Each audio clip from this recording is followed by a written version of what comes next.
आजचा व्हिडिओ थोडा वेगळा असणार आहे. कारण आज मी डेली रुटीन न दाखवता पापड्या कशा घालतात हे दाखवणार आहे. त्यासाठी मी इकडे आदलीभर गहू घेतलेत. आदलीभर म्हणजे 2 शेर. ते पाण्यामध्ये भिजत ठेवले. आपल्याला हे गहू 3 ते 4 किंवा 5 दिवस भिजत घालायचे. जास्त दिवस झाले तरी पण काही हरकत नाही. पापड्या खूप छान येतात. अगदी ट्रान्सपरंट पापड्या येतात असं माझ्या आईचं म्हणणं आहे आणि खरंच ते त्या होतात देखील.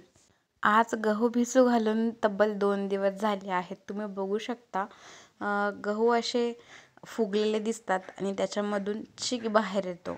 जोपर्यंत हा चीक एकदम एका सरळ रेषेमध्ये आणि प्रॉपर चिकामध्ये रूपांतर होत नाही तोपर्यंत त्याची पापडी घालता येत नाही.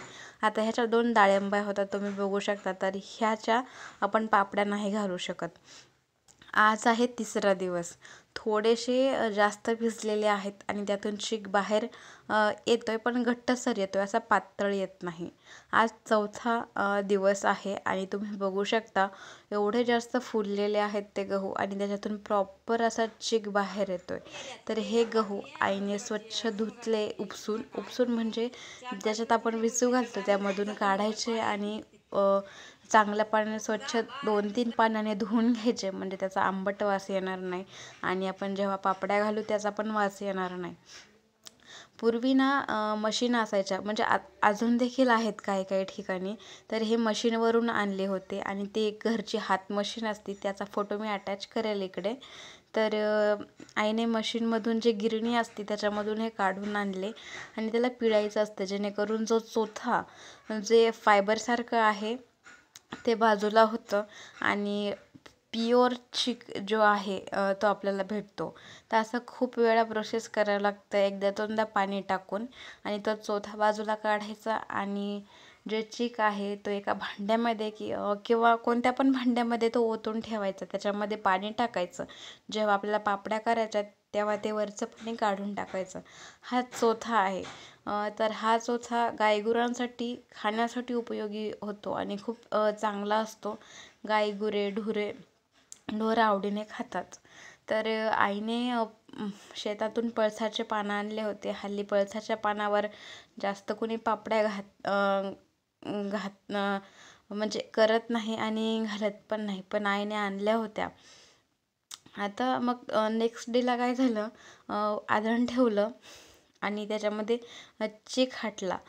त्या जे पातेलं होतं त्याला पूर्ण पांढऱ्या मातीचा लेप लावून घेतला होता, जेणेकरून ते जास्त काळं होणार नाही चुलीवर. आणि अशा प्रकारे चीक झाला होता. आणि काही पापड्या आम्ही याच्यावर घातल्या पळसाच्या पानावर, त्याला मस्त धुवून आणि त्याला तेलाचा हात लावून त्याच्यावर घातल्या होत्या, तुम्ही बघू शकता. आणि जेव्हा आपण ह्याच्यावरची पापडी खातो ना तेव्हा वेगळाच अरोमा येतो त्याच्यामधून. त्याच्यामुळे पूर्वीच्या बाया ह्याच्यावरच घालायच्या.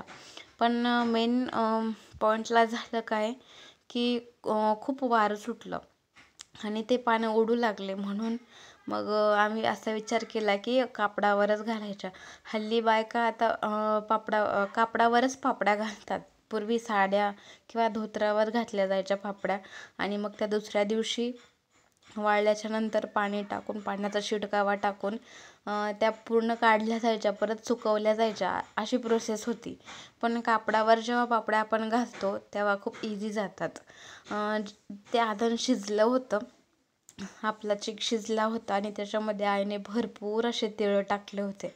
तिळाने पापडी एकदम खमंग लागते आणि नुसती जरी खाल्ली विदाऊट म्हणजे कशासोबत आपण खातो, जेवणासोबत किंवा रसासोबत मोस्टली पापडी खाल्ली जाते, त्याच्यासोबत न खाता आपण अशीच खाल्ली नुसती तरी पण खूप खमंग लागते तिळामुळे.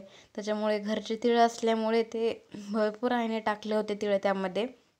आणि जेव्हा आपण तिळ टाकतो तेव्हा ते सतत ढवळत जायचं, हलवत जायचं, म्हणजे त्याचे गोळे होणार नाही ते तिळाचे. आणि तुम्ही बघू शकता किती सारे तिळ तिने टाकले होते त्यामध्ये. घरचे असल्यामुळे काय त्याचं एक किंमत नसल्यासारखीच असते आणि ते चांगले पण लागतात चिकामध्ये. आम्ही भरपूर अशा पापड्या घातल्या कापडावर आणि मग एंडिंगला पप्पांनी देखील मदत केली.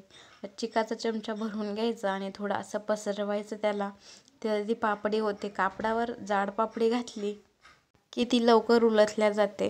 त्याच्यामुळे जाड पापड्या आम्ही घातल्या होत्या. तुम्ही बघू शकता पूर्ण 2 कापड आम्ही पापड्या घातल्या होत्या आणि खरंच पापडी करताना म्हणजे याला कुरवडी म्हणतात आमच्याकडे. कुरवडी करताना जीवाची कुरवडी होती असं म्हणतात. दिवस आमचा त्याच्यामध्येच गेला होता आणि फायनली आउटकम एवढा छान आला ना, खायला खूप टेस्टी झाल्या होत्या. Thanks for watching.